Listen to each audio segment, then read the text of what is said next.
তোমাদের দেওয়া আইডিয়াতেই কিন্তু আমি মিনি ব্লগ স্টার্ট করেছিলাম, আর সেই মিনি ব্লগগুলোতে এত এত ভালোবাসা পেয়েছি, যার জন্য আজকে আবার আরেকটা মিনি ব্লগ নিয়ে আমি চলে এসেছি।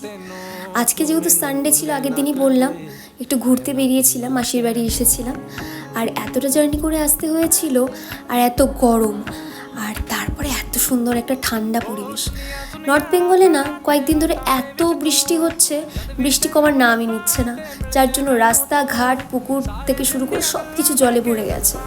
আর এখানে তোরসা নদীর জল যেন বেড়ে গিয়েছিল অনেকটাই, আর সেটা দেখে বোঝাই যাচ্ছিল। এটা বলো তো কোন রাস্তাটা? কোচবিহারের যে তোরসা ক্যাফেটা আছে না, সেটার রাস্তাটা এত সুন্দর দেখতে, আর সেটা দেখতে দেখতে যে এত সুন্দর একটা দৃশ্য আমার চোখের সামনে আসবে ভাবতে পারিনি। এটা রাজবাড়ির পেছনের রাস্তাটা নাকি। আমার তো ভালো লাগলো, তোমাদের কেমন লাগলো কমেন্ট বক্সে কিন্তু জানিয়ে যাবে, আর সাবস্ক্রাইব করতে ভুলো না।